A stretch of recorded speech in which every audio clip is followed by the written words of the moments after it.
All right, so real quick one. I'm using up the last little bit of the hydrochloric acid that I have left, and it's actually already, I don't know why this time suddenly it's smelling, but anyway, same razor blade as before. The last time we did this, I misremember, or when we did the sulfuric acid, we did 5 moles, and I misremembered that that's what we had done with the hydrochloric, when in reality with the hydrochloric all we had done was 3 mole. So this is 32%, this is 10 mole, which is kind of as high as you can get. Once you jump to like 35 or 37, then you get to fuming hydrochloric acid, which is fuming, and I don't want hydrogen chloride gas, obviously, so 32 kind of is as high as it gets. So just chuck that in and see what it does. Ooh, and how very quickly it starts doing its hydrogen thing. What a difference. I don't know why I expected it to be less than that, but, you know, instantly, look at it.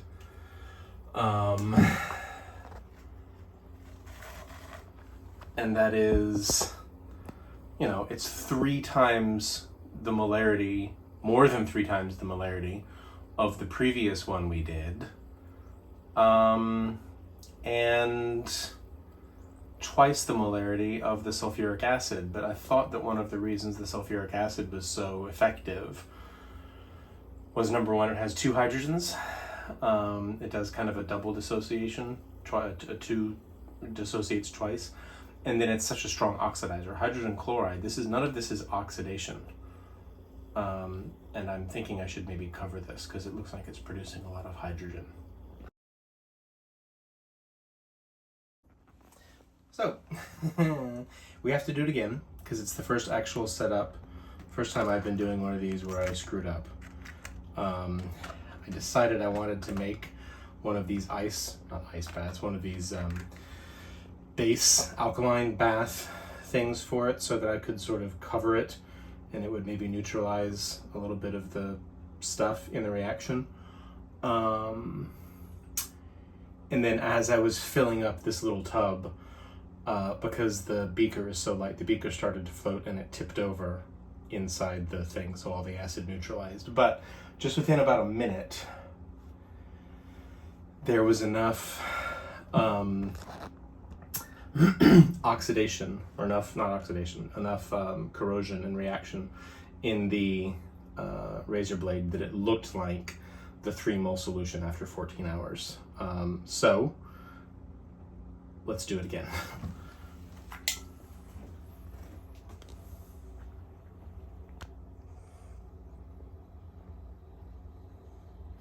One of the things that was cool about the previous reaction, see those 4 spots on the corners? That's a little bit of adhesive where it connects, where it's taped to the little wax paper that comes in the, that it comes in the packaging with. And those were the only spots on the previous one that I ruined that were not oxidized. There's the only 4 little spots that looked still somewhat like regular razor blade.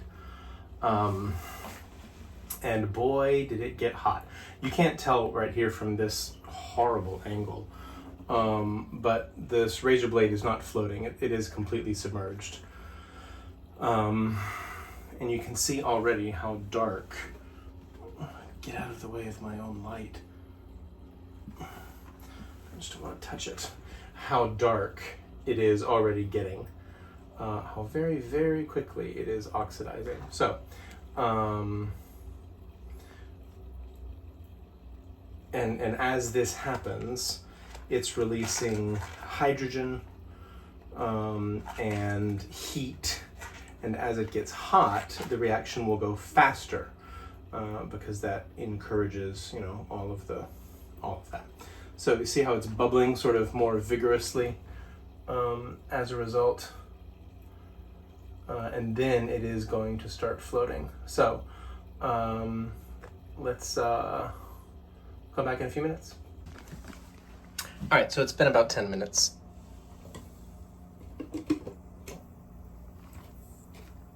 Oh, and that's all hydrogen coming up from there. You can see when I tipped it over how it...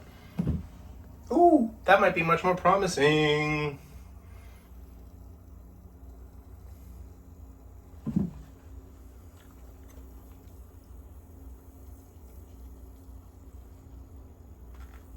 It's hard to tell how much of it is actually there, but it seems like quite a bit of it is gone. Well, more of it is gone in any case.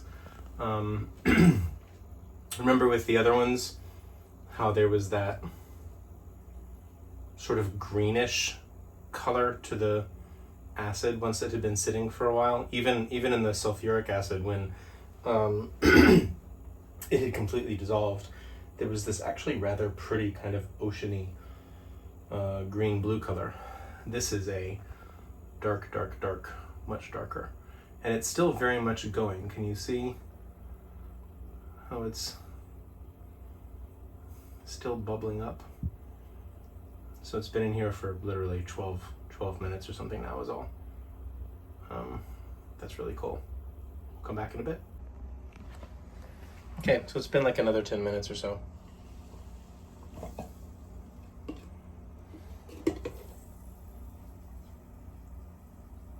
Yeah, that is hydrogen.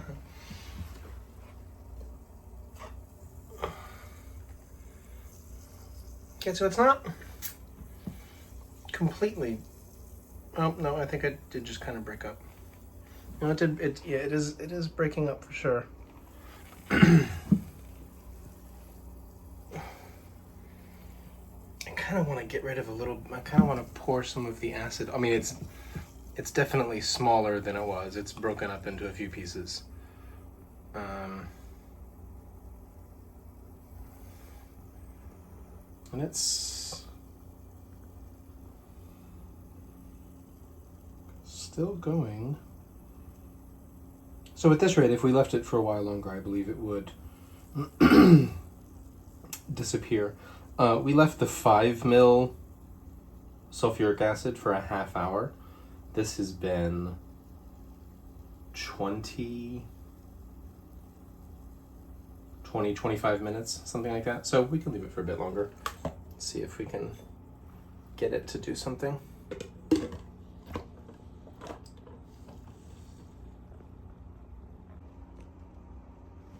Okay, another 10 minutes.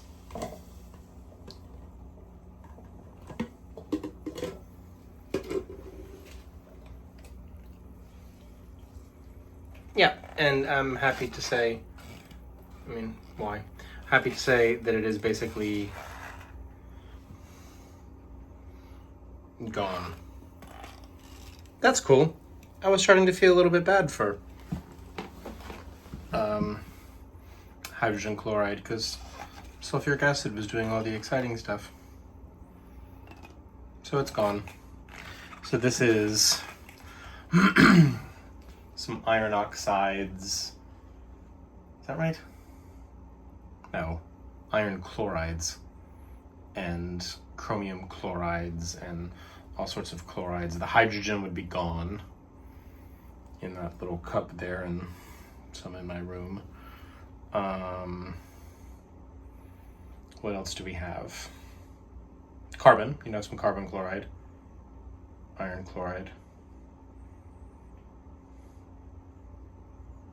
What else? Iron, carbon, chromium. There wouldn't be any like molybdenum or vanadium or anything in here.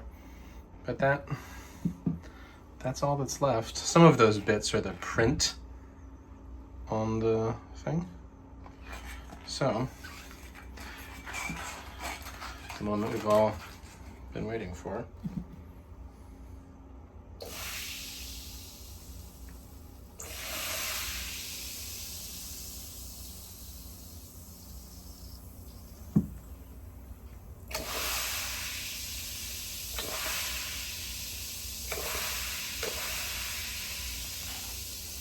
Trying to see if we could keep any of the junk that was left over in here. some of those bits.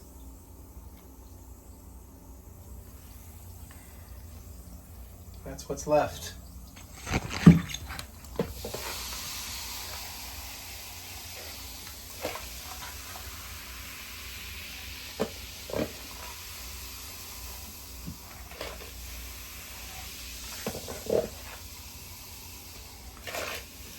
So that's going to need a little bit more baking soda, and I only have a very little bit of baking soda left, so I'm going to wash all this down. Thankfully I'm getting some sodium hydroxide in the next day or two, some lye that will go a lot farther than using tons and tons and tons and tons and tons of baking soda, so that's good. So if you're wondering perhaps where in a case like this the razor blade goes, number one, most of it was in suspension in that nasty colored water that I neutralized and flushed down my toilet. But in this IKEA tub,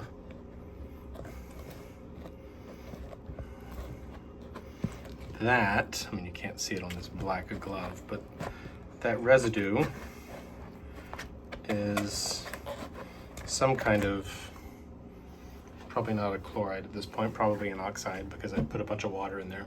It's funny how the smell changes to what I believe is a chloride ion. Hydrogen chloride then becomes your carbon chloride, chromium chloride, I don't know.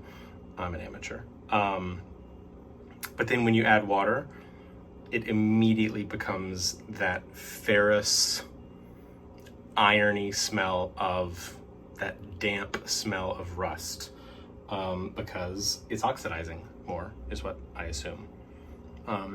So here's your razor blade residue.